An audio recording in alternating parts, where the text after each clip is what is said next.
Hoje, ainda falando de estética, de beleza, né, de rejuvenescimento, a gente vai falar sobre o lifting facial cirúrgico e também conhecer as alternativas não cirúrgicas de rejuvenescimento facial também. Eu convidei o Dr. Tiago André Ribeiro, que é cirurgião plástico, mais uma vez aqui com a gente, para tirar todas as nossas dúvidas. Tudo bem, doutor? Tudo ótimo, um prazer sempre. Prazer te receber mais uma vez, viu? Doutor, quando que é indicado o lifting facial?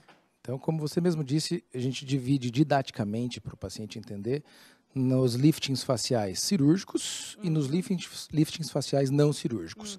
Quando a gente fala de cirúrgico, é o lifting realmente como se conhecia a moda antiga, que ainda é extremamente indicado quando a flacidez é muito grande. Então, ou seja, a queda dos tecidos, a queda da musculatura é muito grande e um procedimento com menor abordagem não vai conseguir levantar e reposicionar esses tecidos. E Então, isso não depende de idade, né, doutor? não, Depende da pele depende da da pele da pessoa. paciente. Então, Entendi. algumas etnias, por exemplo, etnia caucasiano, italiano, alemão, tem uma queda maior dos tecidos musculares por uma frouxidão realmente ligamentar.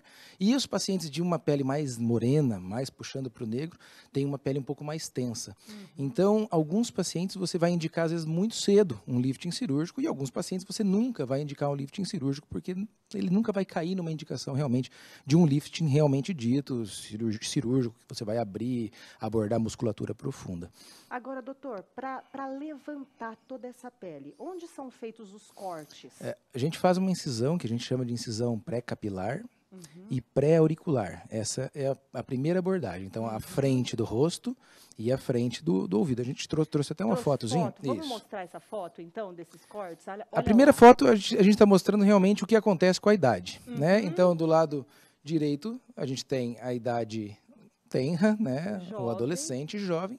E à esquerda, a pele já com algum tipo de envelhecimento. Isso não requer idade para isso. Tem pacientes com 60 anos que não têm isso e tem pacientes com 40 que têm um rosto assim. Então, é hábito de vida, né? Aqui é um desenho de um rosto masculino, em que o pequenininho a gente está mostrando realmente o descenso, e à direita o que a gente tenta obter. Né? Num paciente de idade, a gente tenta obter uma linha um pouco mais suave, principalmente do ângulo da mandíbula, dos sulcos, né? Do pescoço. Isso que eu ia falar, doutor, ele pega todo o pescoço também. Quando a gente fala de lifting, nós dividimos em 4 partes. Terço superior, terço médio, terço inferior e pescoço. Então, são 4... Tem gente que faz tudo, tem gente que faz só uma parte? Tem 4 porções que a gente precisa abordar o paciente e conversar com ele, o que o incomoda. Então, aí a gente tem, literalmente, onde mais ou menos a gente indicaria as incisões, os cortes. Então, uma linha que vai dentro do cabelo, uma linha que vai à frente da orelha e vai caminhando até a parte de trás, entrando no cabelo de novo.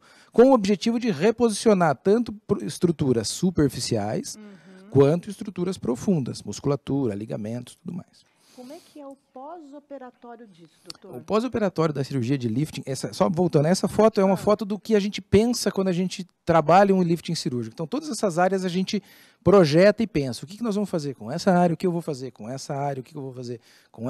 Então, e aí a gente pode abordar tanto do ponto de vista cirúrgico, quanto do ponto de vista não cirúrgico, pensando em todas essas áreas de uma forma individual. Então, a gente não aborda o rosto e pensa no rosto como um só. Dá para, por exemplo, fazer o lifting numa associar, área aqui em cima, exato. Aí aqui a pessoa não precisa tanto do lifting, faz um procedimento não cirúrgico. Exatamente, essa é a abordagem. Aqui faz o lifting também. Exatamente. Então, a gente pensado precisa compartimentalizar por indivíduo. Por isso que o tratamento é individual. Por isso que não dá para, no Facebook, a gente responder o que eu preciso. A gente precisa analisar, puxar, ver, examinar. Exatamente. Pegar naquela pele, né, doutor? Exatamente, sentir aquilo. E o pós, doutor, incha muito? Como é que é? O pós do lifting cirúrgico realmente é um pós que requer aí pelo menos umas 2 a 3 semanas de uma dedicação um pouco maior. Porque realmente tem um inchaço maior, tem que ter um cuidado maior com cicatrizes, né, com as complicações que advêm nos primeiros 15 dias, primeiras 3 semanas que a gente precisa prevenir aquilo, sangramentos, abertura de pontos, tudo isso a gente precisa cuidar nos primeiros 15 dias. Mas normalmente com 30 dias a paciente já tem um resultado quase definitivo. Né? Então a gente diz que muda até os 6 meses, até os 12 meses alguma coisa ainda vai acontecer. Mas com 30 dias a gente já pode conversar com a paciente e falar, pode tocar a vida, que agora vai mudar muito pouco, né? Agora as coisas vão se estabelecer muito pouco. E dá para a gente falar em quantidade de anos que a pessoa rejuvenesce? Isso que a paciente quer, né? Isso a paciente Quantos quer. anos eu vou rejuvenescer, doutor? E às vezes ela quer essa informação numa consulta. O que a gente diz vai melhorar. Quanto? A gente vai ter que estudar tudo que a gente pode te dar. Se a paciente fizer muita coisa e principalmente prevenir depois, então ela faz o tratamento cirúrgico ou não cirúrgico e ela previne depois com toxina botulínica, com os preenchimentos que têm uma base de bioestimulação de colágeno, com o ultrassom microfocado, que a gente estava conversando no intervalo. Então essas abordagens não cirúrgicas, que a gente vai comentar num próximo programa, elas são ideais também para manutenção de um tratamento cirúrgico. Entendi. Então a gente pode dizer que um lifting não é definitivo. Nem pensar. Nem pensar. Ele vai durar, ele é duradouro. O tempo está aí e ele é não duradouro. está a nosso favor, né? O tempo. Com os tratamentos não cirúrgicos, nós vimos o paciente cirúrgico ele desaparecer do consultório. Diminuiu muito a abordagem cirúrgica do lifting, exatamente porque o lifting não cirúrgico, ou os formatos não cirúrgicos de rejuvenescimento, aumentaram demais a sobrevida de um rosto saudável.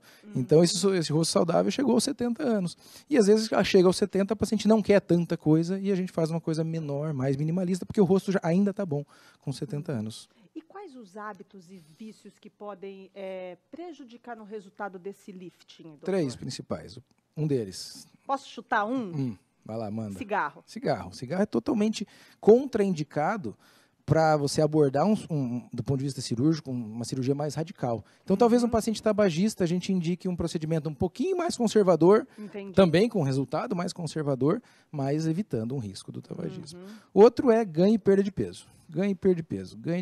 Estica o rosto, a pele do rosto e volta. Isso, Estica e volta. Estica e volta. Isso é muito ruim, né, para a pele, para os tecidos, para os ligamentos. Então, essa ganho e perda de peso também é muito ruim. E o terceiro é bebida alcoólica. Também causa edema, retém líquido e pode prejudicar coagulação, cicatrização, tudo a longo prazo. Então, os 3 principais são esses. Exercício físico é essencial, mas esses 3 primeiros são os mais importantes. Perfeito. Doutor, fica o convite para o doutor voltar. O doutor Tiago André vai voltar para falar dos tratamentos não cirúrgicos. Exato. Inclusive, de uma novidade que eu fiquei sabendo, que eu nunca ouvi falar, e o doutor faz e falou que vai falar sobre isso aqui, o Elancê. Isso. É isso, vamos né, conversar, doutor? Vamos trazer uma colega também para conversar sobre o assunto, embasar um pouquinho mais do ponto de vista científico. Vamos trazer alguém para a gente conversar junto. Perfeito. Tudo para a gente ficar mais bonita. Coisa boa, né, gente? Aí, os médicos estão aí para isso, para ajudar a gente. Exatamente. Obrigada, doutor. Muito Prazer obrigada. sempre Viu? meu. Prazer.